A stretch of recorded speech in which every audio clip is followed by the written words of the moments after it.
idea of Titanic began in 1907. She would have been named the Olympus, but J. Bruce Ismay decided that he wanted to name her Titanic. They began designing her in 1908 by Thomas Andrews and began building her in 1909 through 1912. They laid down her keel in 1909 in Belfast, Ireland in 1910. In 1910, the bow of Titanic was finished.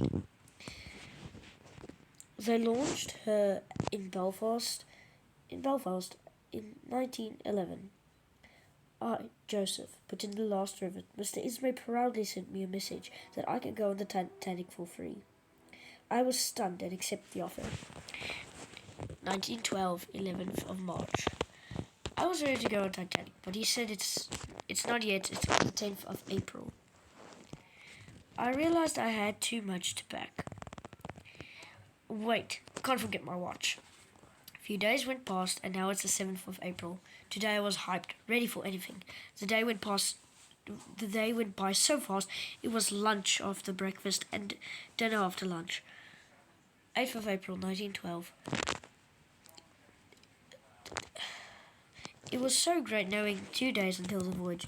Dinner also coming by, so I should go eat and then sleep. 9th of April, 1912. One day to the maiden voyage. I met a guy Jonathan that claimed he also worked on the Titanic.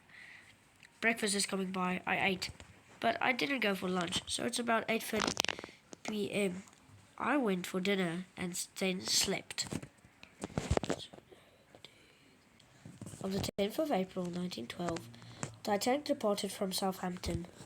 She was steaming at 22 knots off the coast of Ireland. Many was happening on Titanic. First class were dining, second class were also dining, but most of the third class were sleeping. It's the 11th of April, 1912, and Titanic was steaming at full speed ahead. It's a beautiful day today, Bruce, I said. Oh, just to mention, when we were building the Titanic, I put in the last rivet, so Mr. Ismay, aka Bruce Ismay, sent me a message that I put in the last rivet so I can go on the Titanic, he said proudly. I enjoyed first class all the time. It's the 12th of April, 1912. Titanic is 2 days into her maiden voyage. Titanic is going at 22 knots per hour. Tonight was a cold night in the cold water. At least I'm in my warm bed. 13th of April, 1912. I woke up this morning with a weird feeling, not knowing exactly what it was. All I did was greet Mr. Ismay and went for breakfast. I also decided to greet Mr. Andrews. Morning, Joseph, he said. Afternoon is coming by, so I decided to go for lunch. I ordered a big burger. I went for dinner after lunch and then went to bed. 14th of April, 1912. I woke up feeling better than yesterday. I was going to greet Mr. Ismay and Mr. Andrews, but they were not there.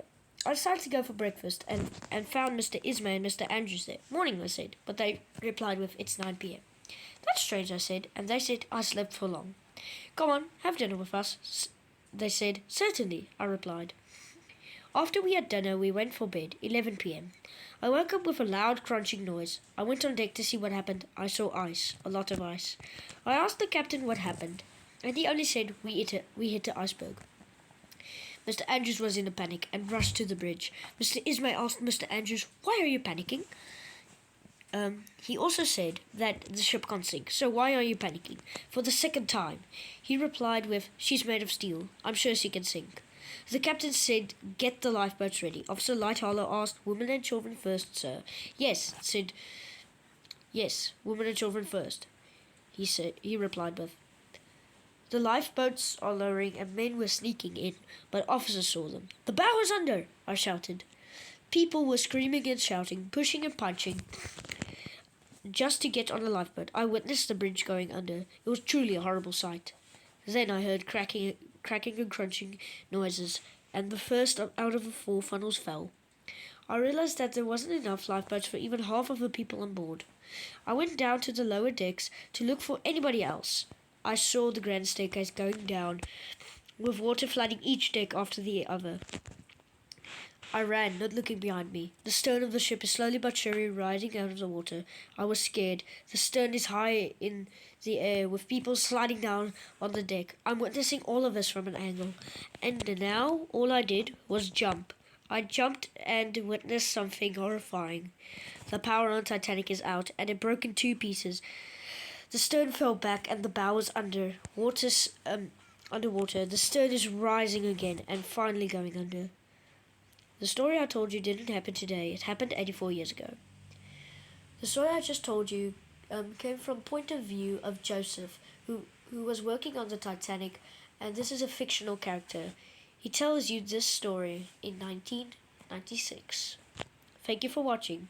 Come to my channel for more Titanic facts.